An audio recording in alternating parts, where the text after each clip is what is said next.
very good evening, and thanks for clicking on to the Thursday edition of Vogan's European Outlook. It's interesting that we started off the month of July on a very cool and unsettled note, and we are ending on a cooler and unsettled note. Well, we are going to see temperatures rising over the next few days, but certainly we are seeing, that fresher theme, very distinct north-south split in the upper pattern, low pressure to the north, high pressure to the south, and that has been something that's been alluded to for several days now here on this channel.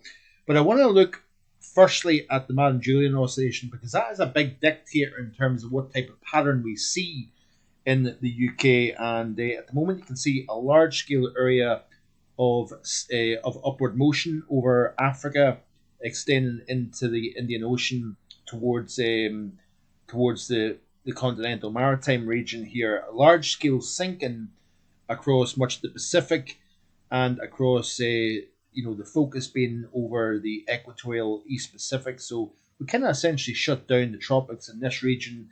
You would expect to see an uptick in tropical activity more over the areas that have these green colours here, and that is going to become more of a player, I think, as we move into the month of August.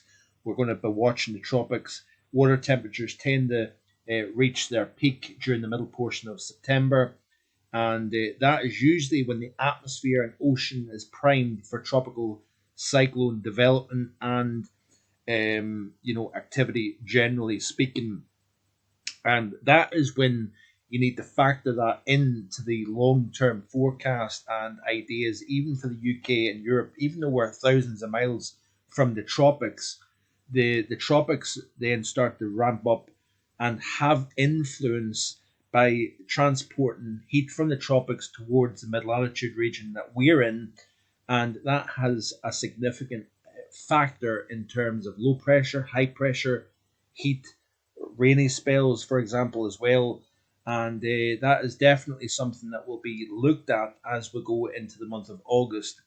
But at this moment in time, with the area of upward motion to the south of us, we've got also the downward motion over North America. That tends to lead to something a little bit more unsettled, and that is exactly what we're seeing. We're seeing low pressure more influential across the south, Spain, France, into the southern half of the UK. We're seeing those temperatures at or slightly above average, in fact, and we're going to start to see the temperatures coming up as we go towards the weekend here.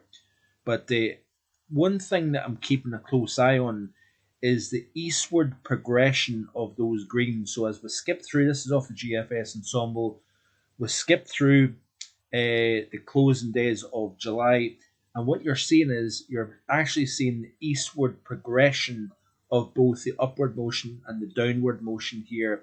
And as you can see, then the reds start to show up over the very areas that are currently under greens. So therefore, you would tend to expect higher pressure starting to become a little bit more of a player again over the British Isles. So we may be starting to see the signs here of high pressure and warmer conditions developing over Western Europe. And like I say, we've got a lot of heat stored up over North Africa, into Spain. We're seeing that kind of pulsating back and forward. And all it takes when you have the Madden-Julian oscillation and we have large-scale sinking over our corner of the planet, then there's that attraction of that heat getting transported up towards the British Isles here. So we're watching this space. August 6th, the 4th through the 8th is the period that I would be watching for temperatures coming back into the 30s once again. Now, we could see even 30 degrees during the course of Sunday. As typical, I go down with a load of peas from Dundee down to Newmarket and Suffolk, and the temperature rises once again. So like last week, last Sunday, the temperature was reading 30 Celsius, and I know officially the temperature did hit 30 to 31 Celsius in that region. And it looks as if, I had a few days where the temperature was in the low 20s. I go back down the road and the temperature rises once again. And being stuck in a tin can, by the way, when the sun is blazing outside, can be very, very uncomfortable as well, especially when you add in cooking to the mix. You're boiling potatoes, you're cooking meat, in that tin can. And I know people are probably saying, Mark, what the heck are you doing? Why are you not sitting outside cooking? Good point. Maybe it's just laziness. I don't know. Or the fact that I would cook something outside, try to get back into the truck to eat it, and I would probably drop the thing. That would be my luck. But so yeah, we're seeing this back and forth. Always that more disturbed weather across the north, more warmer, settled conditions further south, and of course I did mention in the Global Weather and Climate Report yesterday about the fact that, according to the Met Office, the first 6 months of 2022 is the driest for England and Wales since 1976. And one thing I would say to that is it was drier in 1976 than it is now. That's one thing that we need to remember and point out. Also, the period of heat and dryness was a lot more extreme back in 76 than it is in 2022. This summer, folks, if we didn't have the extreme heat surge that moved into the UK last Tuesday, we wouldn't be referencing 1976, because I don't think this summer is anywhere near on par with 1976, really. And yeah, warmer and drier than normal so far. No real surprise. We're in a 3-year La Nina. We've got low solar activity, and that tends to favour less rainfall in the UK, in Ireland, and as well as that across much of the European continent as well. But like I say, the Mount-Julian Oscillation progressing eastwards. We're seeing those oranges reappear back over the northeast Atlantic, UK, Western Europe. Watch this space when it comes to heat coming back in again. I think that's going to be an interesting factor. Now, if we look at the GFS ensemble here, so this is the 500 millibar geopotential heights here, and it's interesting here. It represents very nicely the upper air pattern. So greens, low pressure, yellows, oranges, and reds is high pressure. This isn't temperature, of course. And as we play through the loop, you can see here the squeeze coming together. So high pressure building heat into Spain and Portugal, into southern France. We've got an area of low pressure passing to the north.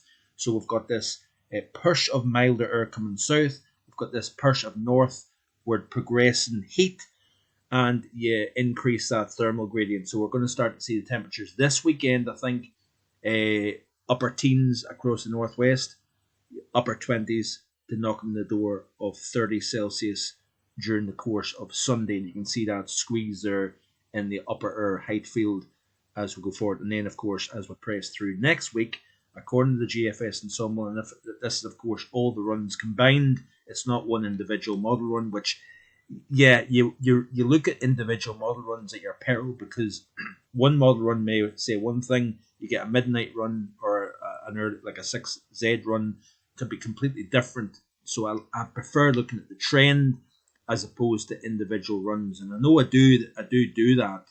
But when you're looking at the longer term pattern, you're safer, looking at the ensemble here.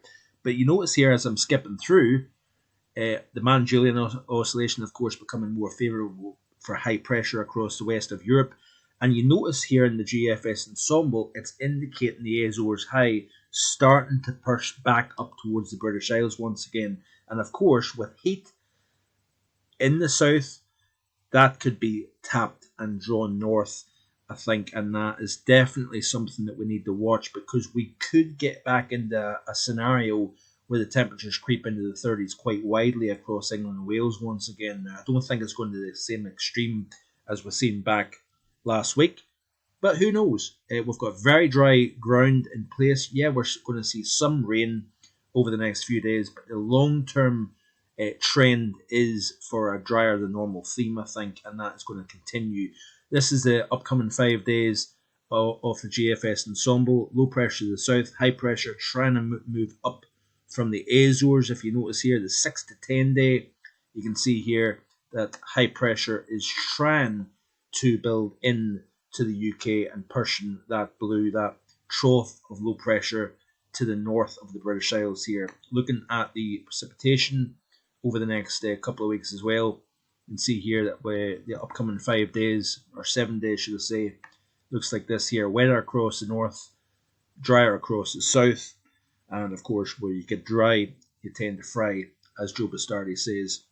And it looks as if it's still in the process of updating, so we're only going to get the day 3 through 9, but you can still see that theme being drier than normal, especially across the south, with the upper air pattern that we've got going at this moment in time. So 2 meter temperature anomalies. Oh, I haven't showed you that actually. We'll have a look at the GFS ensemble, the 5-day increments here. So this is the upcoming 5 days of the model, and you can see here plenty of cool across the north of Europe, the very top of the UK as well, warmer than normal, Ireland, England, Wales, into central Scotland, as you can see here, the 6 to 10 day period. You can see here below normal, quite a distinct north to south difference here in the temperature anomaly here. Much of Europe pretty much warmer than normal, no real surprise there.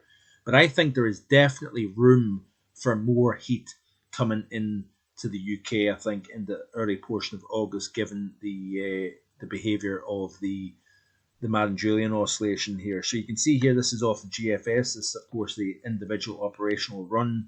And as we play through the next few days, you can see here, cooler than normal. The start of the day on Friday, then it goes warmer than normal. So we've got the clear, dry skies, and the temperature cools off. You notice here that we do see some cooler conditions trying to move in from the north, but we've got still plenty of warmth coming up from the south. Look at Spain, Portugal, France, much of England and Wales, if you notice here, warmer than normal. This is at 1800 on Sunday afternoon. But you can see this the distinct north-south difference in terms of the temperature anomaly here. And notice here that we've got some pretty major heat actually showing up on the GFS. This is, remember, the anomaly, and it's showing 16 Celsius above normal across western and central France. That looks to be a very hot day indeed, actually, and we need to keep an eye on that, certainly, as we go forward here. You can see plenty of warm weather to speak about. You notice here, northwest portions of the UK, colder than normal. Northern Ireland, the western side of Ireland as well, below normal. So we've got this surge of heat trying to lift north. We've got low pressure to the north trying to push that cooler air in from the northwest as well. So we've got this fight, this atmospheric battle going on at the moment here. So we'll continue to keep an eye on this as we go forward. I do appreciate you watching. I think 12 and a half minutes is long enough for anybody. So I do thank you for hanging in there with today's discussion. Hope you enjoyed the video. Please like, share, and subscribe if you haven't already done so. And I'll try and be back again tomorrow with more. Have a great rest of your Thursday. Bye for now.